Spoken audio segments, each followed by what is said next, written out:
कस्तूरी राजा sir के office में मिला मैं, तब जाके मुझे मालूम पड़ा कि इट्स देयर प्रोडक्शन, उनका होम प्रोडक्शन है। और वहाँ के जो लोकल न्यूज़पेपर्स है वहां पर नाम भी आ गया कि there is a work going on for Kadhal Kondein. Bombay के हीरो सुदीप सारंगी, सोनिया अग्रवाल को साइन किया इन्होंने। आप बिलीव करो, मैं आज भी मेरे मतलब 25-26 साल हो गए, पर वो जो ये था मतलब जो एक रात में स्टार, आप बिलीव करो, कादल कोंडेन के बाद 2 फिल्म करने के बाद मैंने बीपीओ ज्वाइन किया। विप्रो बोल के बड़ी कंपनी है, एक एड फिल्म था, उसमें मैं टैक्सी ड्राइवर बना हुआ था, दाढ़ी उड़ी रखी थी। अच्छी फिल्म बन के आई है, बहुत कमाल की फिल्म है। ये अभी मई जून में रिलीज हो जाएगी शायद। नमस्कार दोस्तों, आज हमारे साथ बहुत ही खास मेहमान है एक्टर सुदीप सारंगी। 2003 में तमिल फिल्म कादल कोंडेन, इसमें धनुष का बतौर एक्टर जो है डेब्यू हुआ था और उसी फिल्म में सुदीप जी का भी डेब्यू हुआ था और वो फिल्म जबरदस्त चली थी।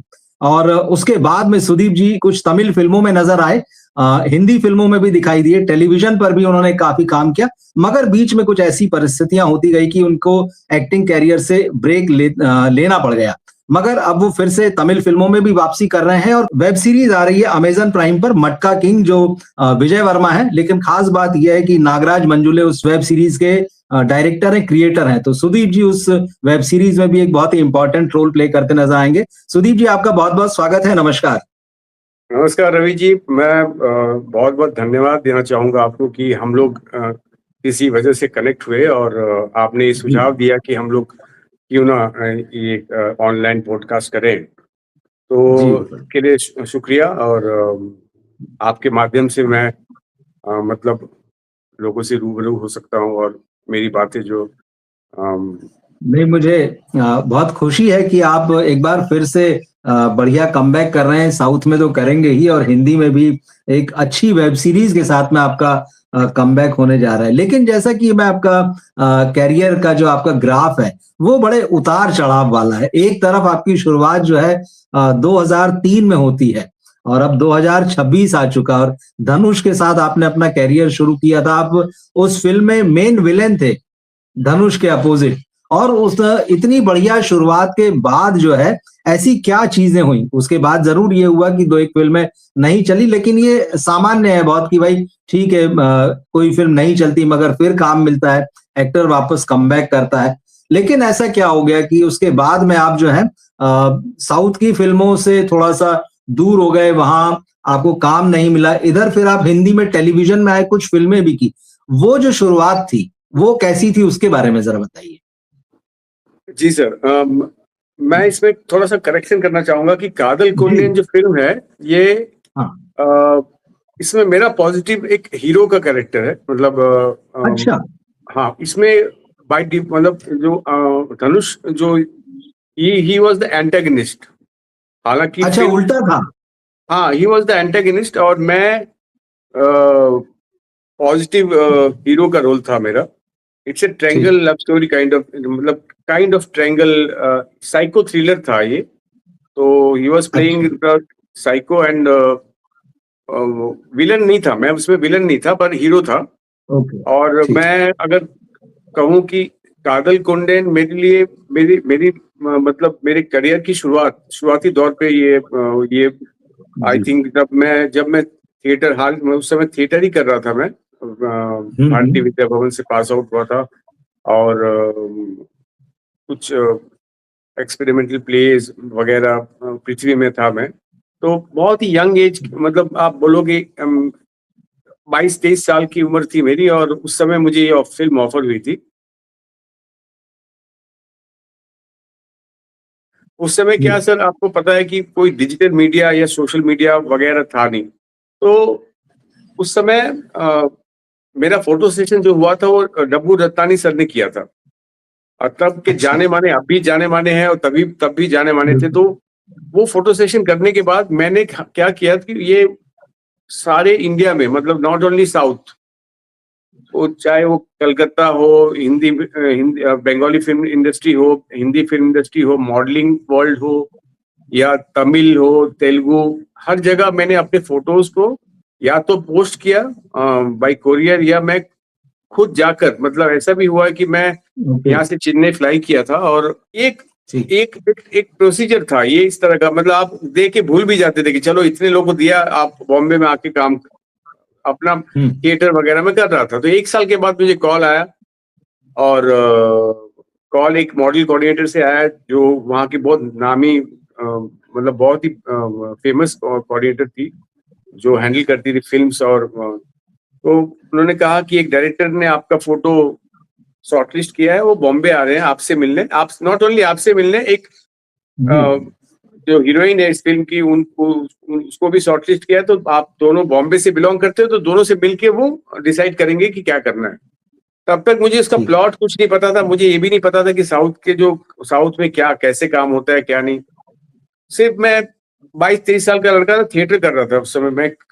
मैं यहाँ भी बॉम्बे में भी कोई काम शुरू नहीं किया था, मैं एक आध सीरियल किया था छोटा मोटा, बस बाकी ऐसा कुछ था नहीं।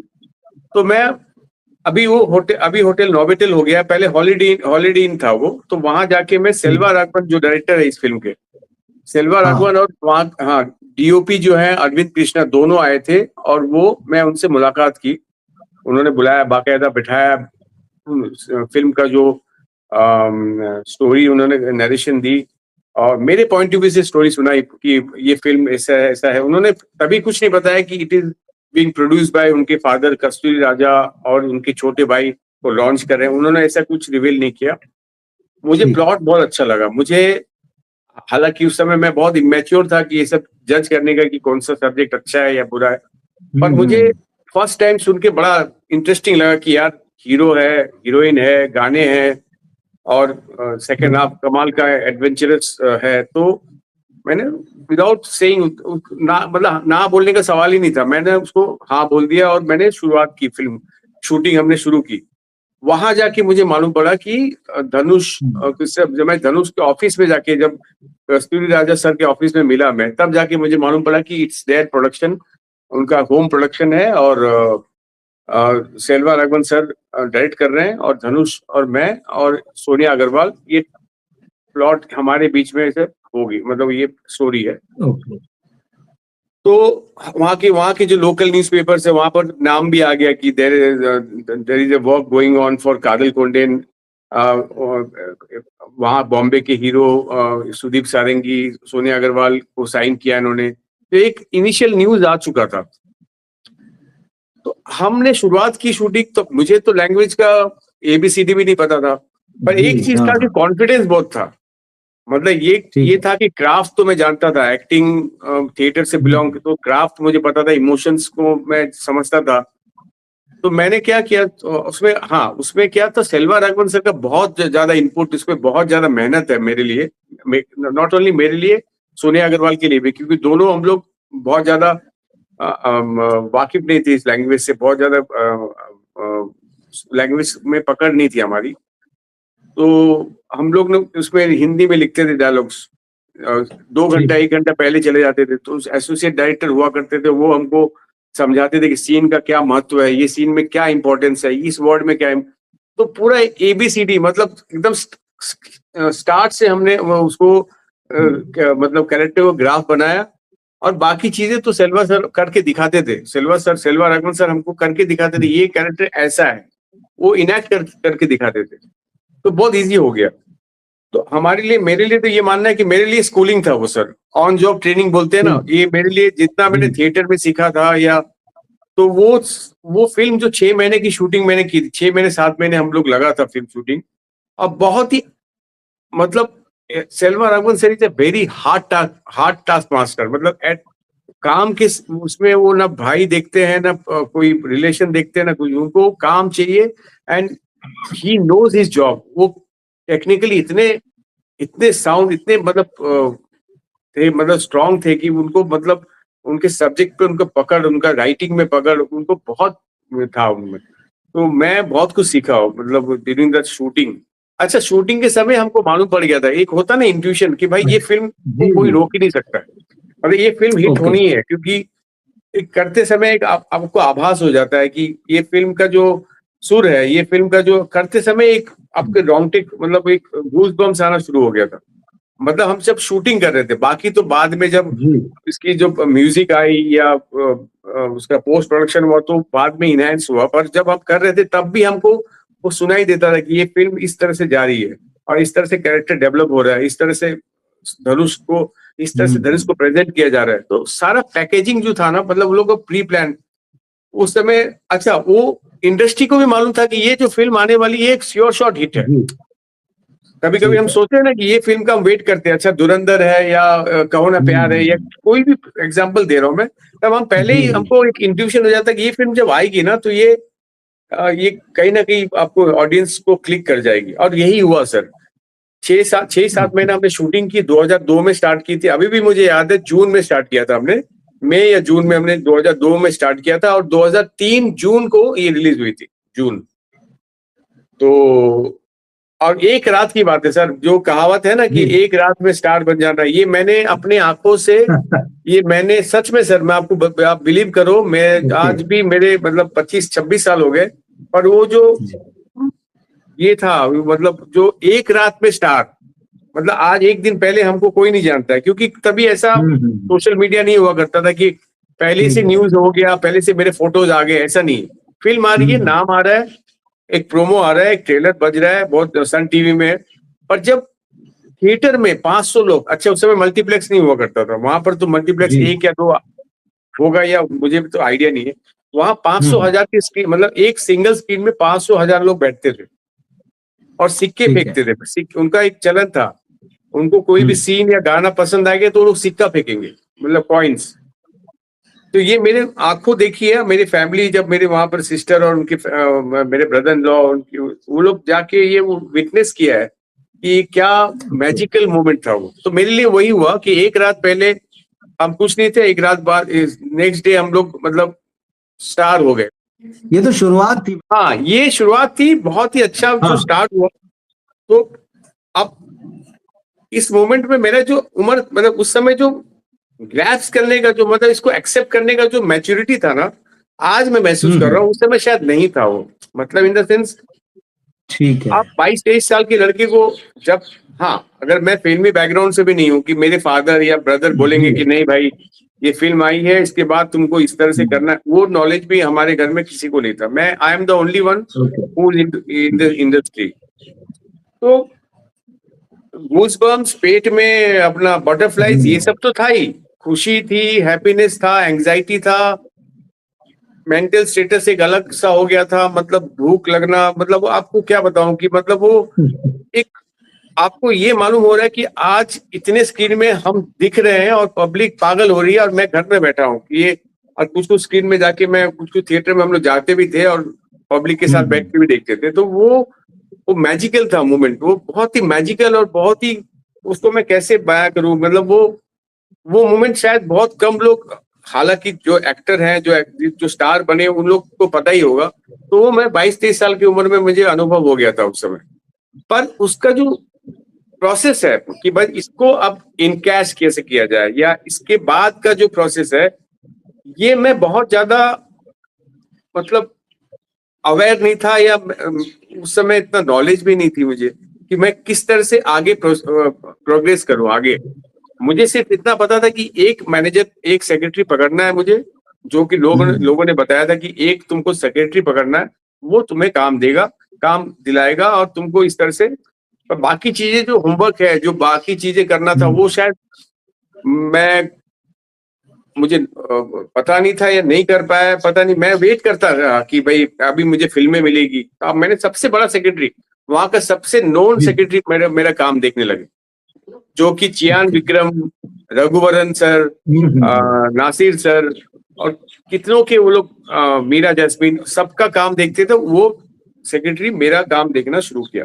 उन्होंने खुद बोला कि I will handle your work, मैं आपका काम देखूंगा। उन्होंने एक बाकायदा पेपर में भी अनाउंस कर दिया कि सुदीप सारंगी कादल, अच्छा वहां पर क्या है, जो फिल्म हिट होती है ना सर, रवि सर, जी उसमें जी आपका फिल्म के नाम से आपका नाम जाना जाता है। जैसे आपकी कोई अच्छा भी फिल्म हिट हो गई या आपका कोई कैरेक्टर हिट हो गया, तो आपके नाम के पहले इनिशियल वो नाम आ जाएगा। तो मेरा नाम हो गया ठीक कादल कोंडेन सुदीप। तो अच्छा कादल ठीक है कोंडेन सुदीप बोल के अब मेरा एक फिल्म के डायरेक्टरी में या कोई भी न्यूज़पेपर में जहां भी आता था, कादल कोंडेन सुदीप, या कैरेक्टर का नाम आदि, वो भी बोलते थे लोग। तो फिर मैं वेट करने लगा, मैं बोला चलो भाई एक सेक्रेटरी हो गया है अब।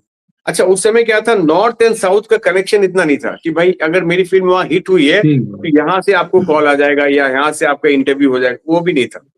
मतलब एक आध लोगों को पता था, जैसे बोनी कपूर साहब वो राइट्स लेते थे, उनको पता था कि ये फिल्म आई है, या दो तीन और टिप्स के जो प्रोड्यूसर है, रमेश तुरानी जी, अब कुमार तुरानी जी, ये लोग तीन चार लोगों को मालूम था कि ऐसी ऐसी फिल्म आई है। पर बहुत लोगों को इससे बहुत अवेयर नहीं था कि कादिल कोंडेन इतनी बड़ी हिट हुई है वहां पर।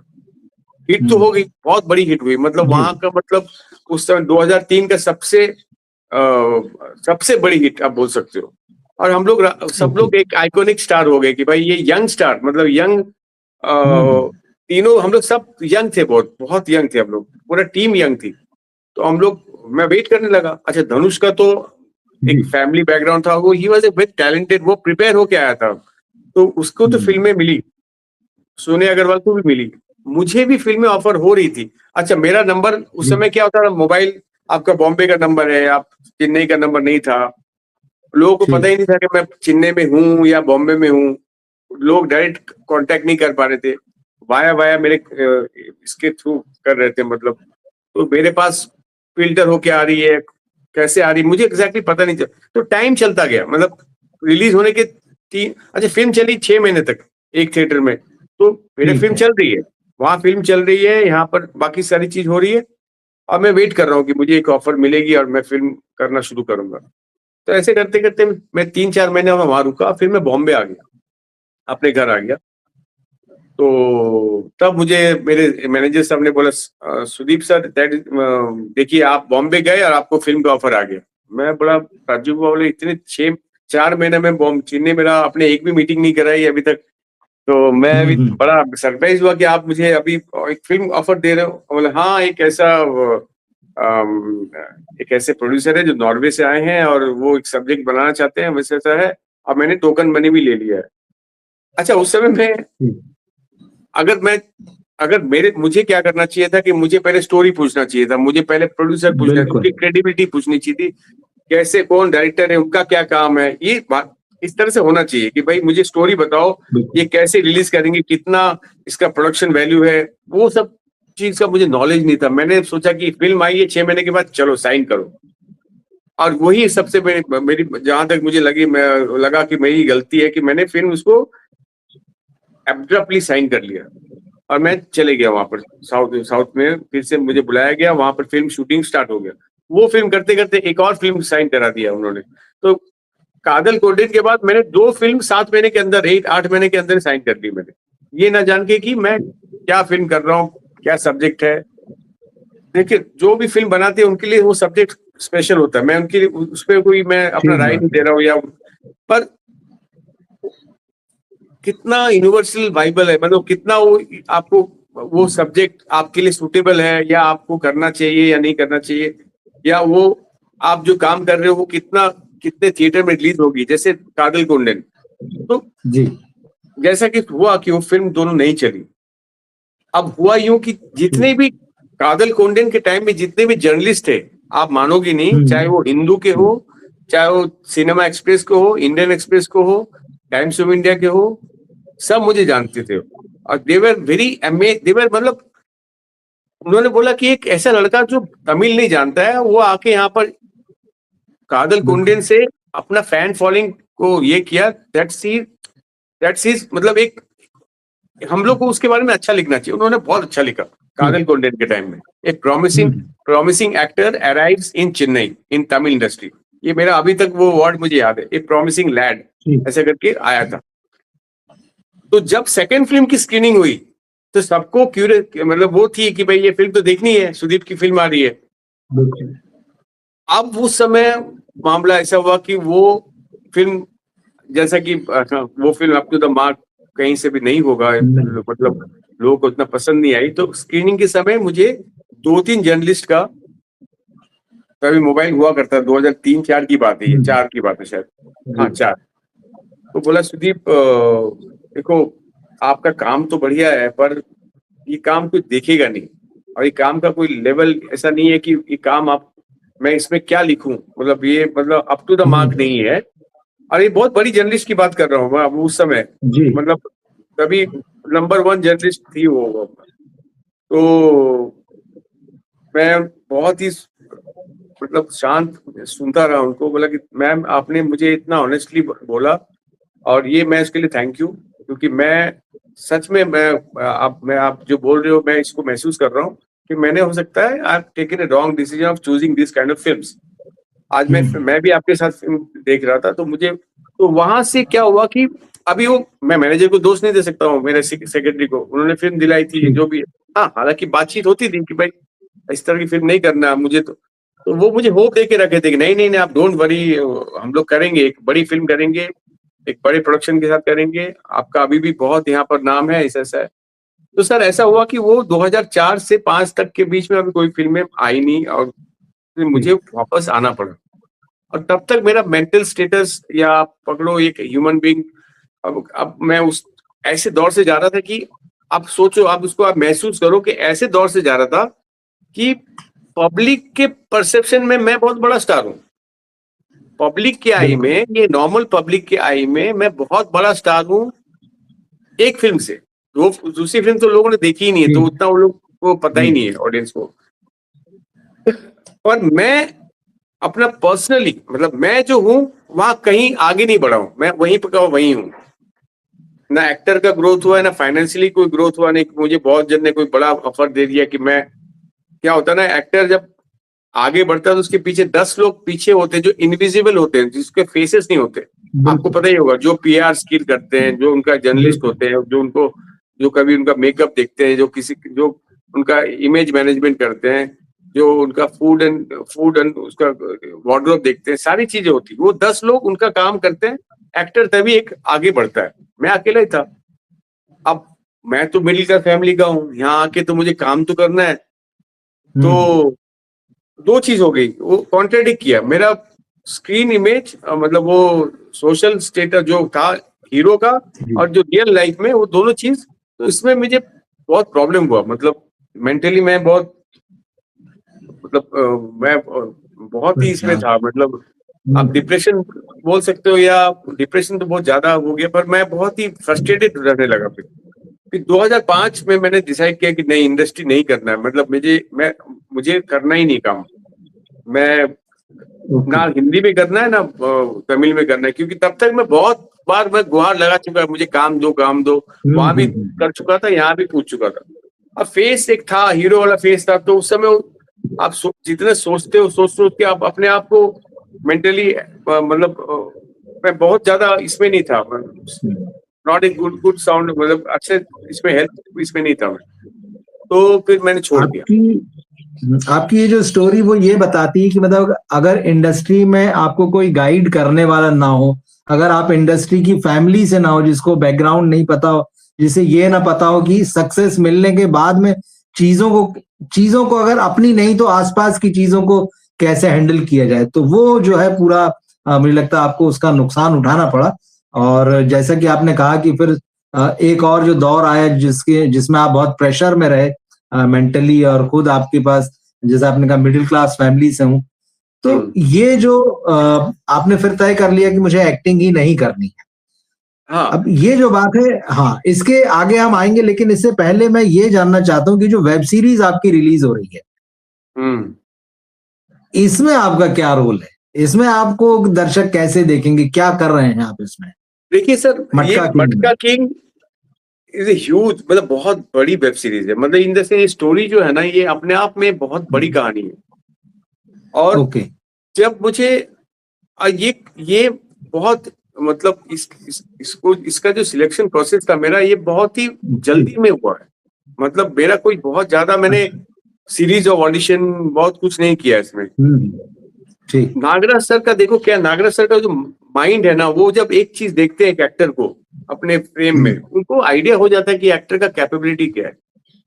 तो उन्होंने जिस लड़के ने, प्रवीण इंदु नाम है, जो लड़के ने मुझे इंट्रोड्यूस कराया था, मतलब जिन्होंने बोला कि एक सीरीज बन रही है, नागराज सर डायरेक्ट कर रहे थे, तो मेरा पहले ही था कि भाई मैं रोल नहीं पूछूंगा, मुझे काम करना है इनके साथ। ही is A magical, he is मतलब मास्टर क्लास है। मेरे लिए तो, और जब डायरेक्टर नागराज सर है तो मैं उनको जो बोलेंगे मैं करूंगा। मुझे ये मत बोलो कि मैं ये करना चाहता हूँ। आई एम नॉट, मैं चूज नहीं करूंगा, वो जो चूज करेंगे जी वो मैं उसमें जाऊंगा। तो मेरे लिए तो वहां ही हो गया था कि रोल कैसा भी हो मैं मुझे करना है। तो सर ने मेरा एक ऑडिशन देखा था, तो नागराज सर ने बोला ये लड़का कोई पोटेंशियल है, और मैंने ऑडिशन बहुत बड़े रोल के लिए दिया था, प्राइमरी कैरेक्टर के लिए। तो उन्होंने बोला ठीक इस है। एज के लिए, उस एज में नहीं जा रहे, वो यंग है थोड़ा सा, पर इसको हम लोग यूज करेंगे। तो इनको वो रोल दो, रेवेन्यू सेक्रेटरी, कल्चरल सेक्रेटरी। उस अच्छा समय 1960-70 में जो रेवेन्यू मिनिस्टर होते थे, जो कल्चरल मिनिस्टर होते थे, उसका एक सेक्रेटरी हुआ करता था। वो IAS, he is basically IAS officer but okay secretary to the minister, तो कैबिनेट वहां पर। तो उधर तो वो रोल मुझे दिया। मैं बोला चलो वेल एंड गुड। मुझे क्या है, मैं बहुत ज्यादा मैं होप लेके नहीं कि मैं ये रोल निकल के आएगा। ये जो भी रोल है उसको मैं शिद्दत से करूंगा, ऑनेस्टली करूंगा, अपना बेस्ट दूंगा।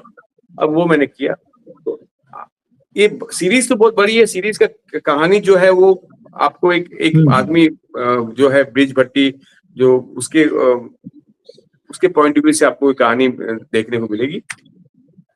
बट हमारा जो सेक्शन है उस समय की जी हम लोग किस तरह से इसको डील कर रहे हैं, इस आदमी को रोकने के लिए, या कैसे इसके साथ इंटरेक्शन हो रहा है। तो मेरा प्रेजेंस अच्छा है और अच्छी इंटरेस्टिंग कुछ नुएंसेस निकल के आए हैं जो मुझे सुनने में आया। अभी मैं जी देखूंगा तो पता चलेगा कि कितना ओके बड़ा कैसा है। तो मैं इसमें ये नहीं बोलना चाहूंगा कि मैं इसमें मटका किंग है तो मैं बहुत बड़ा रोल में आ रहा हूँ ना, ऐसा नहीं है। हाँ, आप लोग देखोगे एक किरदार में मुझे, और मेरा लुक भी अलग है इसमें, आप जल्दी से पहचान नहीं पाओगे। अच्छा तो रेवेन्यू सेक्रेटरी नाम है, उसमें सरनेम भी मेरा सारंगी रखा है। जो मेरे मिनिस्टर बोलते हैं, अरे ठीक सारंगी है। इधर आ बेटा, हाँ इधर आ तू, वो काम इस तरह से, मतलब। तो नागराज सर ने बोला सारंगी रख देते हैं, वो आपका अलग नाम क्यों रखेंगे। तो खैर तो मैं सेक्रेटरी हूँ उनका, और मैं आईएएस ऑफिसर हूँ, और जो उनका काम देखता हूँ, तो कैबिन में रह के, और सारी चीजें मैं उनका देखता हूँ। तो ये अब जहां जहां वो रहेंगे वहां वहां मैं रहूंगा। तो वो जो है वो किशोर कदम है, बहुत बड़े एक्टर है, मराठी के बहुत बिल्कुल बिल्कुल अच्छे हाँ पोएट हाँ भी हैं, लिखते भी अच्छा है, और बहुत कमाल के एक्टर हैं। उनके साथ काम करके जो मजा आया मुझे। अच्छा, हम लोग के ओके बीच में ना अंडरस्टैंडिंग, अनसेट अंडरस्टैंडिंग, कोई हम लोग ने कोई रिहर्सल नहीं किया था। जी मैं उनको बॉस मान लिया था, उन्होंने मेरे को अपना सेक्रेटरी मान लिया था। वो अनसेट था। वो कहीं से ऐसा नहीं हुआ कि सुदीप एक काम करते, या सर ऐसा करें क्या, ऐसा नहीं, कुछ नहीं।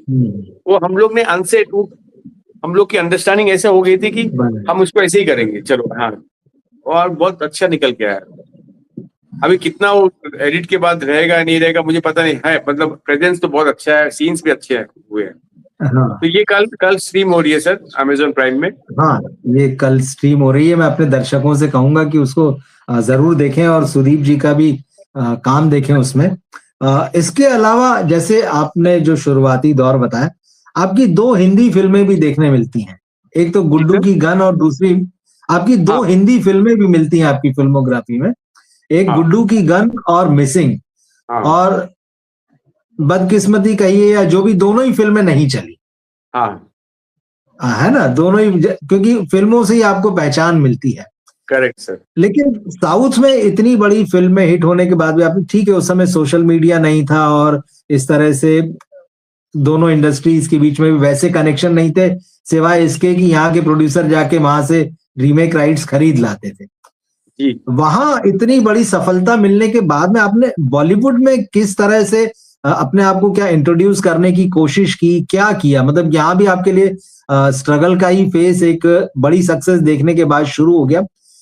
क्या नहीं वजह सर, रही कि मतलब वहां, हाँ, बड़ी सफलता मैं के बाद भी यहाँ पहचान नहीं मिल पाई आपको? नहीं नहीं, बिल्कुल आप उसमें, मैं आप किसी को ब्लेम नहीं करूंगा। ये मेरा जो तरीका था ना, मतलब मेरा जो एफर्ट था वो बहुत, हम्म, मतलब मेरे एफर्ट्स में ही कमी थी शायद। देखो मैंने क्या सोचा, मैं बहुत अच्छा इजी भी सोच लिया था कि एक फिल्म हिट होगी तो मुझे मैं अगर किसी से मिलूंगा तो मुझे काम मिलेगा। अगर उस समय मैं सूरज कुमार बड़जात्या के ऑफिस में भी गया, राजश्री फिल्म। ओके उस समय मैं बहुत बड़े बड़े लोगों से मिला, मैं डायरेक्टली मिला। कादिल कोंडे के नाम से मैं बड़े बड़े, मैं फोन में डायरेक्टली बात करता था। और मैं अपने जब हम्म इंट्रोडक्शन देता था वो लोग बात भी करते थे मुझसे। पर सिर्फ एक फोन या एक मीटिंग से काम नहीं होती है सर। आपको एक मतलब जो आज मैं महसूस कर रहा हूँ, आज एट द एज, आज मुझे अगर कुछ सक्सेस मिलता तो मैं कैसे हैंडल करूंगा इस समय, वो मुझे उस समय मैं नहीं पता था। मैं एक बार मिलता था, उसके बाद फॉलो। अब मैं जैसे अनुराग कश्यप जी को मैं अपना डीवीडी दिया, अनुराग कश्यप जी को उस समय मैंने अपना डीवीडी दिया। उन्होंने मुझे बोला भी सोशल मीडिया मतलब फेसबुक में कि Sudeep, I am dying to see this film, I have heard very good reviews about this film, I am dying to see this film. तो मैंने उनके ऑफिस में जाके वो डीवीडी उनको दिया। तब उनकी शुरुआती दौर थी, तब उन्होंने सिर्फ ब्लैक फ्राइडे बनाई थी, एक या दो फिल्म बनाई थी तभी। मैं चाहता तो उनके साथ मैं मीटिंग करता, मैं और मिलता, या ऐसा नहीं कि मेरे में कुछ एटीट्यूड है, मेरे को पता ही नहीं था, मैं डिटैच हो जाता था, फिर मैं अपना कुछ और। तो वो जो आपका जो लगातार निरंतर आपको लगे रहना है, वो उस समय मैं मतलब डिटैच होके कहीं और अपना बात इधर और चले जाता, मतलब इस तरह से मैं कंटिन्यूशन रखता नहीं था। मैं तिग्मांशु धूलिया सर को मिला, तिग्मांशु धूलिया सर को भी अपनी फिल्म दिखाई, अपनी डीवीडी दिया मैंने उनके ऑफिस में जाके, उनसे भी मेरी बात होती थी उस समय। तो ये सब लोग तभी थे, ये लोग इनकी फिल्में तभी आना शुरू हुआ था, ये लोग सब बना रहे थे, तब मैं इनके साथ बैठ के बातचीत करके अच्छे से मैं काम कर सकता था।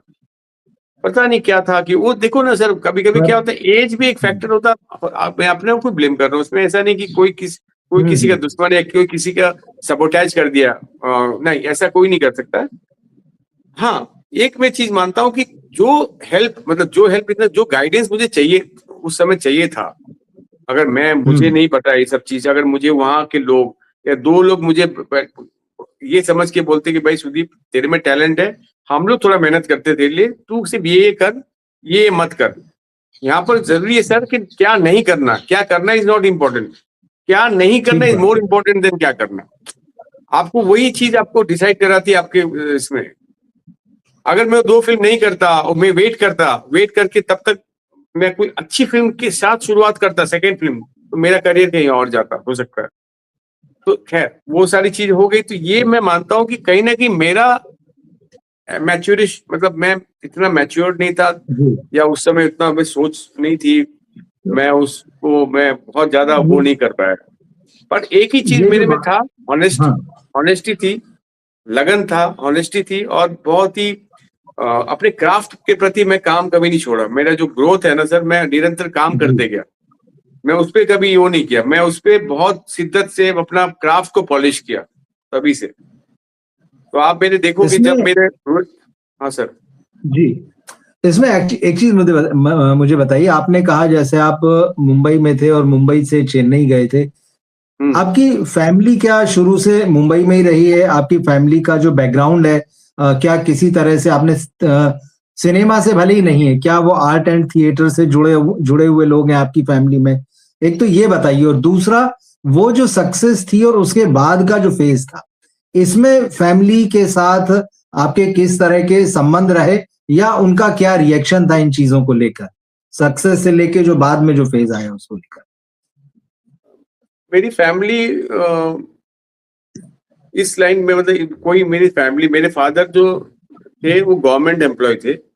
आप अगर नाम सुना होगा, सीबीएसई बोर्ड, केंद्रीय विद्यालय संगठन ऑफिस, जो भी केंद्रीय विद्यालय जितने भी स्कूल्स है ना सर, केंद्रीय विद्यालय केवी, उसका जो संगठन ऑफिस होता था, उसमें वो मेरे फादर आईटी बॉम्बे में काम करते थे। तो लास्ट पोस्टिंग जो थी, पहले हम लोग बोकारो, मेरी पैदाइश हुई खड़गपुर, आईटी खड़गपुर में। आईटी खड़गपुर के बाद इम्फॉल मणिपुर गए पापा, वहां से बोकारो स्टील सिटी जो झारखंड में है अभी, और वहां से लास्ट पोस्टिंग जो हुआ वो बॉम्बे में हुआ, आईआईटी बॉम्बे, आईआईटी के। तो तब हम बहुत छोटे थे। मेरे बड़े भाई, अच्छा एक और कारण था, मेरे बड़े भाई अच्छा क्रिकेट खेलते थे, कुछ बिहार ट्रॉफी, कुछ बिहार खेले हैं, मतलब वो बिहार में उनका बहुत नाम था। तो पापा का ट्रांसफर करने का एक और कारण था कि इनको, भैया को एक्सपोजर देना यहाँ का क्रिकेट से, मतलब उनको क्रिकेट में करियर बनाना था। तो वो आए, बॉम्बे ट्रांसफर हुआ, और भैया ने ज्वाइन किया, बड़े भाई ने ज्वाइन किया आचरेकर से, जहाँ सचिन तेंदुलकर और कामरी खेलते थे, उनके कोच के अंडर में भैया ने ज्वाइन किया एज ए क्रिकेटर, मतलब वो ट्रेनिंग। तब मैं बहुत छोटा था। तो आर्ट एंड कल्चर से हमारे फैमिली का कोई लेना देना नहीं। हाँ, मैं था पहले से, स्कूल टाइम से ठीक है। अपना को करिकुलर एक्टिविटीज, स्पीचेस, ड्रामा, गाना, सिंगिंग, डांसिंग, उसमें मैं पहले से ही था। पर बॉम्बे में आके सोचा नहीं था कि मैं करूंगा ये। हाँ, किसी हाँ, हाल फिलहाल में किसी ने बोल दिया, अरे यार तेरा फेस तू तो अच्छा दिखता है, तो मतलब तू मॉडलिंग क्यों नहीं ट्राई करता है, ऐसा कुछ बोला किसी ने। तो मैंने अपना पोर्टफोलियो निकाल लिया, पोर्टफोलियो निकाल के ओके, मॉडलिंग स्टार्ट कर दी। मॉडलिंग में मुझे एड फिल्म मिलने शुरू हो गए। ये शुरुआती दौर है, जो जब ठीक। कॉलेज करते करते मैंने एड फिल्म्स करना शुरू कर दिया था। हम्म, तब जाके किसी ने बोला कि अगर एक्टिंग में आना है तो तुम्हें थिएटर करना पड़ेगा, थिएटर, बाकायदा थिएटर से तुमको इस चीज में तुम्हारा नींव, तुम्हारा जो स्ट्रॉन्ग बेस बनेगा। तो मैंने भारतीय विद्या भवन, पराग विजयदत्त एकेडमी, जो ये चलाते थे गिरीश देसाई सर, जो एक्ट्रेस कृतिका देसाई के डैडी, वो उनका बहुत नाम जी, था। गिरीश देसाई सर का उस समय गुजराती थिएटर में बहुत नाम था। वो मेरे गुरु हुआ है एक्चुअली। तो मैं ओके, शुरुआत उनके उससे उनसे उनके अंडर में मैंने थिएटर शुरू की, और प्लेज, ड्रामा सब कुछ करता था। फिर मैं रघुवीर यादव के साथ, रघु भाई जो है उनके साथ एक जी, कमर्शियल प्ले भी किया, बगदाद का गुलाम। तो ठीक। उनसे बहुत कुछ सीखने मिला रघु भाई के साथ।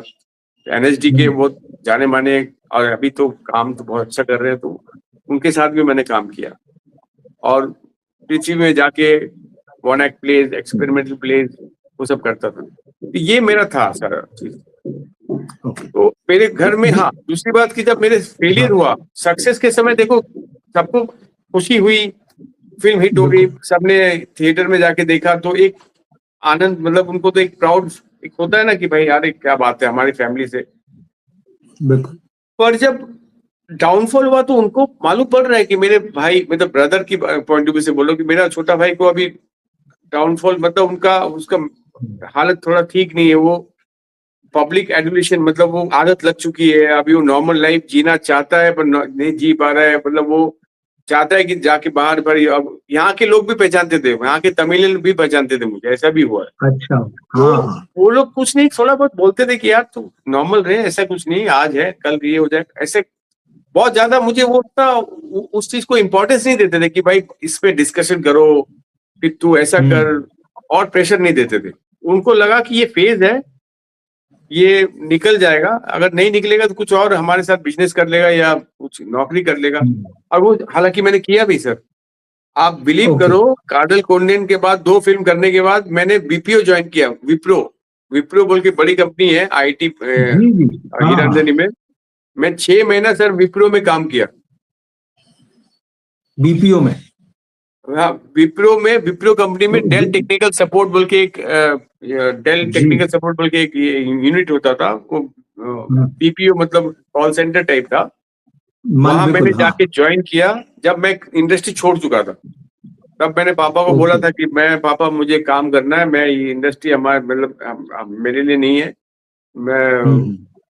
तो पापा खुश हुए कि चलो एक स्टडी इनकम, हर महीने इनकम होगा, हुँ, बेटा अभी। तो मैं करता था सर वो। और वहां भी मेरे ऐसी हुई, वहां भी जो तमिलियन है वो पहचान लिए मुझे। वो उन लोग के लिए तो बड़ी बात है, वो बोले अरे सर ये तो काजल कोंडन हीरो यहाँ क्या कर रहा है। आप सोचो ना, हुँ, आप हुँ। कोई भी, जहां हम लोग बचपन से किसी को देखते आए हैं, वो हमारे सामने आके काम कर रहा है, तो हम कभी डाइजेस्ट नहीं कर पाएंगे ना। उनकी पॉइंट ऑफ व्यू से बोल रहा हूँ। मैं बिल्कुल। साधारण आदमी हूँ, मैं साधारण हूँ, मैं साधारण रोटी सब्जी खाने वाला आदमी हूँ, पर पब्लिक परसेप्शन जो है ना बिल्कुल, टुवर्ड्स एक्टर, वो बहुत बहुत अलग है। वो लोग आपको नॉर्मल नहीं होने देंगे, आपको मैं बता रहा हूँ। वहां अगर नॉर्मल हो जाओ आप उनके सामने, तो आपका करिश्मा आपका कम हो जाएगा। फिर 2 चीज है सर, अगर आप उनसे बात नहीं जी। करो तो आपको बोल देंगे एटीट्यूड है, अगर ज्यादा बात करो तो आप बोले अरे यार ये तो रोज क्या है, ये देख अभी बुलाएगा तो आ जाएगा। तो मैंने इतना स्टडी किया कि मैं एक बुक लिख सकता हूँ। ओके। ये अच्छा है। तो पब्लिक का क्या, वो बोला यार साहब तो काजल कुंदन हीरो आदि हो, आप यहाँ जॉब करने का आपको क्या पड़ गई। तो उस समय हाँ। क्या था, मैंने उनको स्ट्रेट जवाब दिया कि वो मेरा पास था, आज मैं आपके अंडर काम कर रहा हूँ, आप एक्सेप्ट करो। ओह! हो गया। तो मैंने ऐसा नहीं बोला कि मैं नहीं नहीं वो नहीं हूँ, मैं बोला हाँ वो हुँ, किया हुँ, था मैंने, आज मैं जॉब कर रहा हूँ, I am under you, just. तो मैंने बहुत स्पोर्टिंगली इस चीज को लिया। फिर मैंने 6 महीने काम किया। फिर आप वही है कि एक्टर को आपका क्रिएटिव सेटिस्फेक्शन नहीं मिलता है। तो मुझे बिल्कुल, पृथ्वीराज बिल्कुल। चौहान से कॉल आ गया 2007 सीरियल। 7 में आ गया। 2007 में पृथ्वीराज चौहान, बहुत बड़ा शो था उस टीवी। समय, जी, रजत जी, टोकस। बिल्कुल, बिल्कुल। हाँ, हाँ, स्टार प्लस का बड़ा हाँ। शो था और उसमें पैरेलल लीड, मतलब मेन लीड के लिए, मतलब पैरेलल लीड के लिए आ गया मुझे। सागर आर्ट्स यहाँ के बहुत बड़ा प्रोडक्शन और जी, जी। जिन्होंने रामायण बनाई थी। हाँ, हाँ, बिल्कुल, बिल्कुल, बिल्कुल। रामानंद सागर वाला, हाँ। रामानंद सागर के जो बेटे हैं वो मोती सागर जी, बेटे और ये लोग उनके, सब बना रहे थे बिल्कुल, पृथ्वीराज उन्होंने चौहान। तो बनाया, हाँ। मैं ये करके अपना अपना क्या नाम है, रात का मेरा शिफ्ट होता था। रात का शिफ्ट में ओके। रात सुबह उठ के घर नहीं आया मैं, पवई से सीधा मैं चले गया विले पार्ले ऑडिशन देने, कि मुझे अच्छा। कॉल आया तो दे देता हूँ, चलो ठीक है। अब मुझे उसी शाम को हाँ। सिलेक्शन हो गया मेरा। अब बोला कि आपको बड़ौदा जाना है क्योंकि शूटिंग बड़ौदा में होती है। अब यहाँ पर मैं क्या ठीक है। बोलूँ, मुझे छुट्टी लेनी है। तो मैंने सिक हाँ, लीव हाँ, ले हाँ। लिया 2 दिन का, कि सर मैं बीमार हूँ, 2 दिन नहीं आ पाऊंगा। तो ऐसे हम्म। सिक लीव दे दे के 15 दिन के बाद मैं रिजाइन किया। जब वहां पर शूटिंग स्टार्ट हो गई फिर मैं रिजाइन कर ओके। दिया। फिर मैं पृथ्वीराज चौहान 2 साल किया, 7 से 9 तक किया मैंने। यहाँ से फिर आपकी टेलीविजन की जर्नी शुरू हुई, इसके हाँ, बाद जो यहाँ कुछ से और ये सीरियल ये थे। ये ब्रेक द आइस हाँ, वाला मामला है। यहाँ से मैं हाँ। पूरी तरह से मैं अपने उस जोन से निकल चुका था इन द सेंस, मैं वो जो मेरा अंदर का एंजाइटी, पब्लिक एड्रेशन जो था, ये सब था, हम्म। वो उसके पीछे भी कारण है। जी। मैं हिप्नोथेरेपिस्ट के पास भी गया था। वो जो सेशन हुआ मेरे लिए अच्छा। बहुत हेल्पफुल हुआ। हाँ, बहुत बड़ी हिप्नोथेरेपिस्ट, नाम नहीं लूंगा, उनका नाम भी ले सकता हूँ, पर जहाँ पर जी। सचिन तेंदुलकर भी जाते थे, बहुत सारे सेलिब्रिटीज जाते हैं, बहुत सारे जाते, तो वो हम्म। आई एम हर मतलब मैं उस समय का क्लाइंट था उनका। तो मेरा 14 सेशन हुआ, 14 सेशन।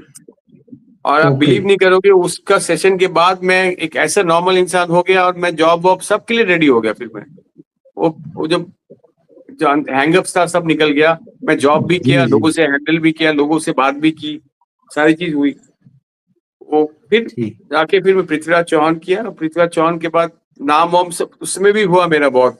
जो भी काम मैंने किया जी। बाकायदा मेरे को एक्सेप्टेंस बहुत अच्छा मिला। हाँ। तो ये टेलीविजन करने के बाद आपकी आप एक बार फिर से तमिल फिल्म में आप आने जा रहे हैं, शायद अगले साल वो फिल्म आएगी तमिलनाडु ये चुनाव के साल, बाद में। यही साल, इसी साल आएगी सर। इसी साल आ रही है। हाँ, तो हाँ, वो कैसे, मतलब एक बार फिर से टीवी, फिर वेब सीरीज, और एक बार फिर से आप तमिल फिल्मों में जा रहे हैं, ये फुल हाँ, सर्कल कैसे बनता है? क्या हुआ हाँ, इसमें, किस तरह से हुआ फिर? हाँ, जी, जी, जी। जी। अब देखिए, अब आधी स्टोरी तो आपको पता चल गया कि मैं एक नॉन फिल्मी बैकग्राउंड से हूँ। हाँ, तो मैं आई कांट बी बिल्कुल। चूजी, मैं चूज नहीं कर सकता हूँ रोल। मुझे जो सामने रोल आता ठीक। गया, चाहे वो बड़ा हो छोटा हम्म। हो, जो भी, वो मैं एक्सेप्ट करता गया। जहां मुझे लगा कि मैं कुछ पोटेंशियल है रोल में, जहां मैं कुछ अपना इनपुट दे के कुछ हम्म। कर सकता हूँ। तो मेरे लिए क्या हो गया, ठीक मैं है। बहुत फॉर्चुनेट रहा कि मुझे रोल्स अच्छे ओके। मिले, चाहे टेलीविजन ठीक। हो। आप बिलीव करोगे, क्राइम पेट्रोल एक ऐसा सीरीज है जो पूरा वर्ल्ड में देखते हैं लोग, क्राइम पेट्रोल। सही और उसमें मैंने है। ऐसा कोई किरदार नहीं जो मैं नहीं किया, चाहे वो रियल लाइफ कैरेक्टर हो, चाहे वो बनाया हुआ कैरेक्टर हो, चाहे वो एक औरत का कैरेक्टर हो, या बहुत सारे कैरेक्टर्स, मैंने वैरायटी ऑफ कैरेक्टर्स किया, पोटेंशियल वाला रोल किया जो हाँ। मेरे पर्सनालिटी से बिल्कुल अलग है। अपने पर्सनालिटी को हटा के मैंने ऐसे ऐसे रोल्स क्राइम पेट्रोल में किए। तो एक वो मेरा इंडस्ट्री को ये मालूम पड़ गया कि नहीं भाई, ये लड़का सिर्फ चॉकलेटी फेस नहीं है, ना ही एक हीरो, ये ही इज गॉट दैट, वो कर सकते हैं, मतलब अपने पर्सनालिटी को भी रिवर्स करके अपना दूसरा किरदार भी वो जा सकते हैं। एक इनके पास ठीक। है वो चीज़। तो क्राइम पेट्रोल ने मुझे एक प्लेटफॉर्म दिया। आज क्राइम पेट्रोल के नाम से मुझे लोग जानते हैं। आज कहीं भी जाऊं मुझे कोई पृथ्वीराज चौहान नहीं बोलते यार, मुझे, मैं महादेव भी किया सर। हम्म। महादेव एक बहुत बड़ा शो हाँ। था, उसमें मैंने बहुत अच्छा काम किया उसमें, पर वो कोई याद नहीं दिलाता है, पर क्राइम पेट्रोल याद दिलाते कि सर आपका वो किरदार क्या किया सर आपने। अच्छा। तो ऐसा मुझे बोलते हैं। अच्छी फिल्में जो मिली मुझे, मिसिंग और जी। गुड्डू की गन, ये भी क्राइम जी। पेट्रोल की वजह से मिली। लोग जो कास्टिंग डायरेक्टर हैं उन्होंने देखा, हाँ। विकी सिदाना जी, और उन्होंने साथ में बुलाया कि मुझे काम मैं चाहता हूँ कि तुमको मैं कोई अच्छी फिल्म दूं। तो गुड्डू की गन का मैं रोल बहुत बड़ा था, बहुत अच्छी फिल्म थी, स्टोरी अच्छी थी, मतलब हाँ पर वो हाल फिलहाल में वो चली नहीं। चली, लेकिन हाँ, चली नहीं वो। हाँ उसका प्रमोशन ठीक से हुआ नहीं, सारे चीज। और मिसिंग भी सर, मिसिंग में ठीक। मेरा रोल तो हालांकि कट गया था, उसमें भी जो डायरेक्टर थे छोटा, मुकुल हाँ जी, बिल्कुल। हाँ उसमें रोल मेरा जी। थोड़ा बड़ा था, पर एक दो सीन कट गए उसमें। ओके। तो लास्ट में जो अच्छा बचा वो ठीक है। बहुत ही एक ही सीन बचा, तो वो भी एक हम्म। अच्छी थ्रिलर थी वो। तो उसका भी टाइमिंग जो ठीक है। था रिलीज का, 2014 में शूटिंग हो गई थी, 18 में रिलीज हुई, तो 4 साल का गैप हो गया था। तो बिल्कुल। ये तो फिल्म बीच में आई थी। तो अब मैं क्या सोचा कि नहीं, अब मुझे जी। एक चीज मालूम पड़ेगा कि मुझे हैंडल कैसे करना है करियर को। मैं अपने आप को अच्छा। ऐसा बना दिया हूं ठीक। कि काम है या नहीं है, सक्सेस है हम्म। या नहीं है, मैं सुदीप सारंगी जैसा हूं, मेरी माली हालत या मेरा फाइनेंशियल कंडीशन या मेरा वो मैं छुपाऊंगा नहीं, मैं जो हूं वो हूं।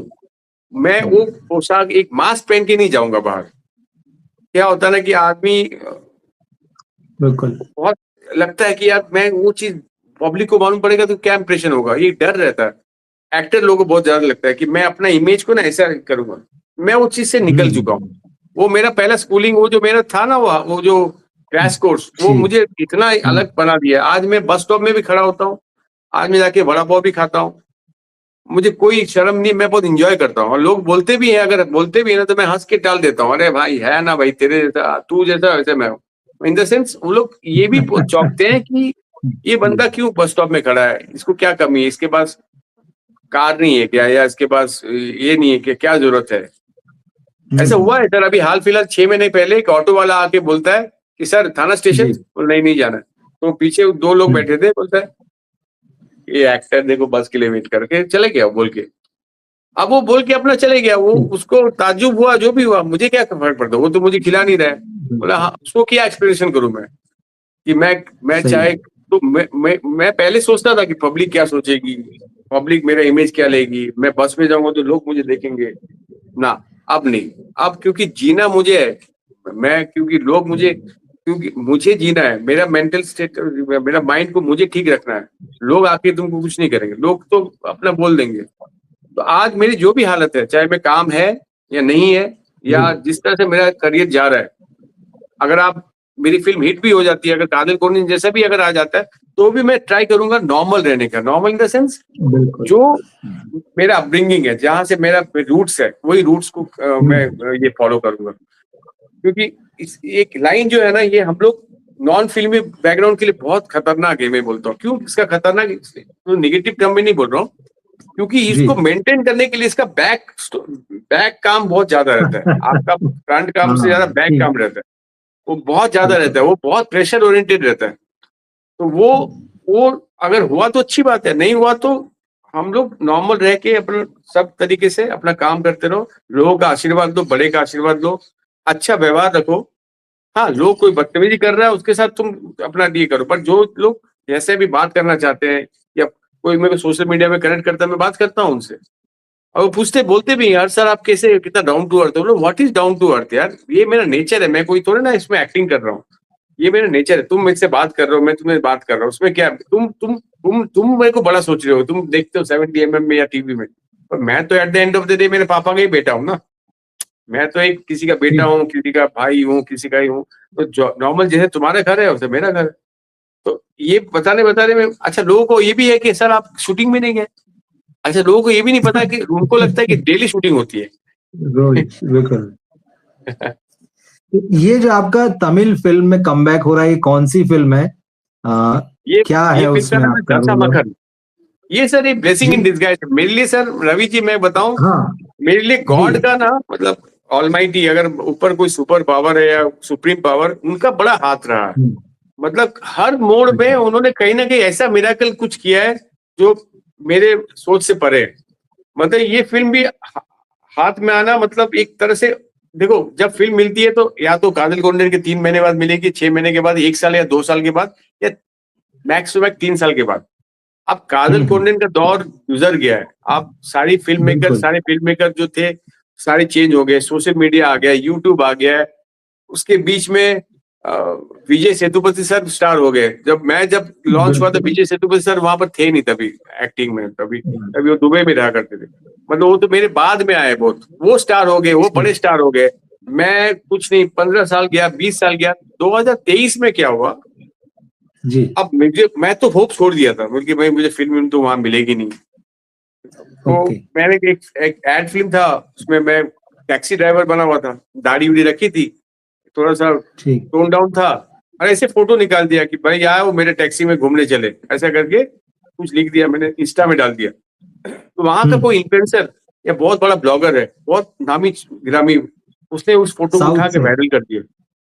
और वायरल क्या किया कि ऐसे जैसे आप उससे बात कर रहे हो, ऐसे 50 लोग मेरे को घर में आ गए, मतलब घर में, मतलब फोन करने लगे कि सर हाँ। आपकी क्या हालत है, सर बताइए आपका क्या कंडीशन है, आप कैसे, हम लोग भूले नहीं आपको, आदि सर।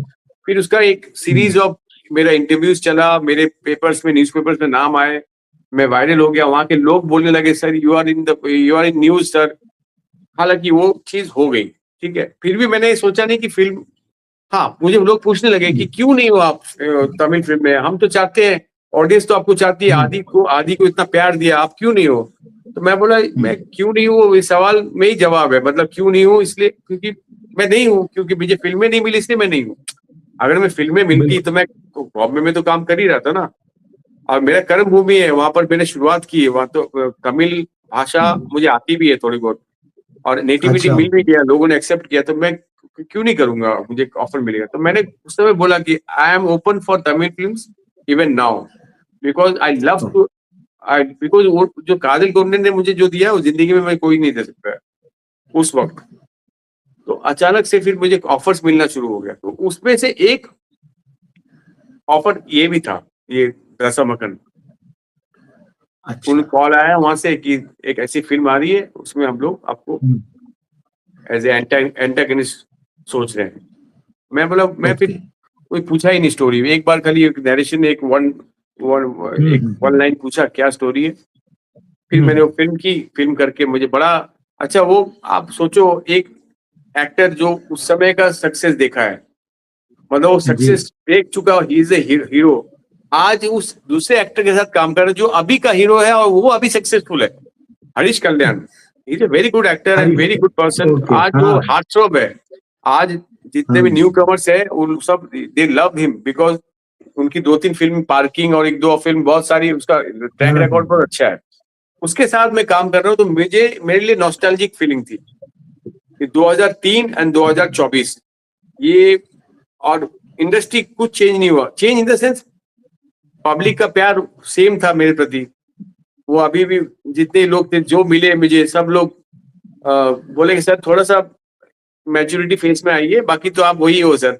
और फिर चेंजेस ऑफ मेरा परफॉर्मेंस में बहुत चेंजेस आया, जो उस समय बॉयश लुक था, अभी मैं बिल्कुल। तो हाँ। किरदार, मैंने अपना डबिंग खुद किया, इस फिल्म में मेरी खुद की वॉइस है, ये फिल्म में कोई अच्छा। किसी, उस समय तो कादिल कोंडन में तो किसी और ने वॉइस दिया था, डबिंग की थी। हम्म। इसमें सर ने बोला, डायरेक्टर सर ने बोला, विनीत सर ने, कि नहीं, I want your original voice, चाहे तुम कैसे भी करो, टेक, हम लोग समय लगाएंगे पर डबिंग करेंगे। फिर डबिंग भी की और अच्छी फिल्म बन के आई, ये बहुत कमाल की फिल्म है, ये अभी मई जून में रिलीज हो जाएगी शायद। तो ये रहा मेरा मतलब, तो मैं अभी बड़ा खुश हूँ अपने लाइफ का, भले मैं जी। उस मुकाम तक नहीं पहुंचा हूं सर, पर मैं अभी भी जानता हूँ कि उस मुकाम में पहुंच जाऊंगा, अगर वो मुकाम कोई है। मैं नहीं मानता हूँ कोई मुकाम है, क्योंकि it's a process, it's a journey, journey में आपको सक्सेस, फेलियर, आपको सब मिलता रहेगा। आप कंटेंट रहिए, बस आप सेटिस्फेक्शन हो जाते हैं, मतलब आपके, मतलब मैं ये मानता हूँ कि मैं आज के दिन में प्रेजेंट में हूँ, आज मैं खुश हूँ, आज आज आपसे बात हो रही है मेरी, आपसे मुलाकात हुई, मतलब आपको जानने का मौका मिला, ये मेरे लिए, ये अस्तित्व है, ये मेरे लिए रियलिटी है। कल क्या होगा, कल क्या हुआ था, वो मैंने सीख लिया कि अब वो चीज मैं वरी नहीं करूंगा। इंटरेस्टिंग है आपकी जर्नी जो है, मतलब जितना समझ में आता है जो आपने बताया है, वाकई मतलब एक सक्सेस की एक बहुत ऊंची हाइट को देखने के बाद में फिर इस तरह से एक लंबा अरसा गुजरना, और फिर हम मान सकते हैं कि एक नई शुरुआत होने जा रही है आपके करियर में। और जी सर। मुझे लगता है हिंदी के जो दर्शक हैं वो जो अब ये वेब सीरीज आ रही नागराज मंजुले साहब की, अब मटका किंग, तो हाँ, इसको तो देखेंगे ही देखेंगे, हम ऑडियंस भी हमारे देखेंगे। और निश्चित रूप से हरीश बहुत बढ़िया एक्टर है, और पार्किंग उनकी बहुत अच्छी फिल्म थी, मैंने देखी है वो फिल्म, हरीश, और हरीश इज ए बहुत वेरी, बढ़िया फिल्म थी इज वो। ए जेम ऑफ ए हाँ। पर्सन, मतलब उनका बिल्कुल। नेचर जो है ना, मेरे से हाँ छोटे हैं हाँ बहुत, ही मस्ट भी ठीक है। बहुत छोटे हैं वो, बट जो इस तरह से हम लोगों ने इंटरेक्ट किया, शूटिंग की, वो जी सो हेल्पफुल। मतलब वो मतलब मैं अभी क्या बोलूं, मैं खुद अपने आप को मैं, अच्छा वो मुझे एज ए सीनियर देख रहे हैं, मैं एज ए सीनियर मतलब मैं एक टाइम पे कादल कोरिन कर चुका था, उनके लिए मन में भी था कि एक आफ्टर, उनको मालूम है कि मैं आफ्टर 24 ईयर्स आ रहा हूँ, लॉन्ग तो टाइम। उन्होंने हाँ मुझे वो सब आवाज कुछ नहीं दिया, कुछ ऐसा नहीं है, तो बहुत नॉर्मल तरीके से हमने शूट करके ये किया। रवि जी एक बात बताता हूँ मैं नहीं आपको, जी मैं मेरा एक्सपीरियंस की बात बताता हूँ, ना चरस, ना गांजा, ना बीड़ी, ना दारू, ना, सबसे ज्यादा जो नशा है ना, जो आपको बॉडी में है खराब करता है जी पब्लिक एड्यूलेशन। ये पब्लिक एड्यूलेशन एक, हाँ, ये नशा आपको क्या करेगा अंदर से ना, आपको, आपका भूख मार देगा, आपका एंजाइटी बढ़ा देगा, आपका अगर आप उस चीज पे कंट्रोल कर लिए, मतलब उस चीज पे अगर आपने वो मेडिटेशन करके या उस चीज से निकल गए, तो आप बिल्कुल जी गए, मतलब आप निकल जा, कोई आपको रोक नहीं सकता। पर बहुत सारे एक्टर्स में देखता हूँ ना, जो सुसाइड कर लिया ठीक या है। जो मेंटल हेल्थ हाँ प्रॉब्लम में जा रहा है, वो बिकॉज ऑफ दिस। तो मैं जिस चीज से गुजरा हूँ, वो मैं छू के पार होके निकल गया। वो मेरे को हालात, अच्छा मेरे अच्छा फैमिली हाँ फ्रेंड्स, ये बहुत इंपॉर्टेंट है उस समय। आपके फैमिली सपोर्ट, आपके जो फ्रेंड्स है, स्कूल के फ्रेंड्स, जो आपको रियलिटी जानते हैं, जो बिल्कुल आपके चड्डी बड्डी है, उनका होना बहुत जरूरी है उस समय। उसमें बाकी कोई आपको हेल्प नहीं करेगा, वही लोग हैं जो आपको आईना दिखाएंगे, भाई तू है ना, मैं हूं ना, बस, और क्या है। आपको अब जमीन में पैर रखेंगे। तो मैं यही बोल रहा हूँ कि पब्लिक एडुलेशन का जो नशा किसी को आ गया ना, तो वो उसका हाँ हेल्थ भी गया और उसका खत्म। तो वो चीज को कंट्रोल करना, मैं जो सीखा, मैं सबको ही बोलता हूँ कि चाहे सक्सेस तुमको सीरियल में मिले या कहीं भी मिले, एकदम ऑर्डिनरी पर्सन रहो, और मैं इसमें एक्टिंग मत करो, वही जो तुम फील करते हो वही रहो, तुमको गुस्सा, जी तभी जाके तुम सक्सेस तुमको मिलेगा, और सक्सेस को तुम डाइजेस्ट कर पाओगे। आपने बहुत काम की चीजें बताई है, जो लोग फिल्मों में या इस इंडस्ट्री में आना चाहते हैं उनके लिए भी, या किसी भी लाइफ में, मतलब अब किसी भी जी फील्ड में हो सकते हैं जहां अपने लिए नाम और मुकाम बनाना चाह रहे हैं, ये उनके लिए भी बहुत काम की चीज है। और आपको बेस्ट ऑफ लक कहता हूं मैं। एक बार फिर से हम जो है इस सीरीज में तो देखेंगे, जो तमिल फिल्म आएगी उसको भी जरूर देखेंगे अब तो। और मैं उम्मीद करता हूं कि हम आगे भी बातचीत करेंगे और आपकी पक्का सर, सक्सेस के बाद में बातचीत करेंगे। तो आपको बहुत बहुत शुक्रिया, धन्यवाद। जी तहे दिल से, मतलब मैं अपने from bottom of my heart मैं आपका शुक्रिया अदा इसलिए करना चाहूंगा कि क्योंकि क्या होता है सर, एक कल जो आपने जो बात, हमारी जो फोन में बात हुई, उसमें आदमी जी इतना कंफर्टेबल हो जाता है कि आपने वो जितना कंफर्ट किया है। क्या होता है कि नहीं नहीं मैं बहुत ज्यादा आउटस्पोकन नहीं हूँ, मतलब मैं अपने काम के प्रति, अब एक्टिंग करा लो, कोई भी किरदार कर लूंगा, पर जब हम बातचीत करते हैं या कोई भी अपना, जी अपनी जर्नी के बारे में, या तो हाँ आपके जो पहले, जब मैं कल आपसे बात किया तो मुझे एक कंफर्ट जोन बोलते हैं ना, कि मुझे मालूम था कि यार कल भी जब बात करेंगे तो बहुत इजीली बात करेंगे, मैं ये पहले से मुझे ये नहीं आ नहीं गया था। जी और अजय भैया ने आपकी बहुत तारीफ की थी, मैं बोला कि इनके साथ और अजय भैया मेरे फैमिली फ्रेंड जैसे हैं, उनके ब्रदर है अश्विनी हाँ जी, वो भी मेरे फैमिली बिल्कुल फ्रेंड है, वो अच्छा, वो लोग मेरा जर्नी को जानते हैं। वो लोग उन लोगों में से हैं जिन्होंने मेरा सक्सेस फेलियर, मेरी आंख में आंसू या हंसी, मतलब सब देखा है, और सब में साथ थे वो लोग दोनों, अश्विनी जी, वो ही फैमिली नोट में ईच जी एंड एवरीथिंग कि ये आदमी ये कैसा निकला है, कि कैसा क्या किया है, क्या नहीं किया है।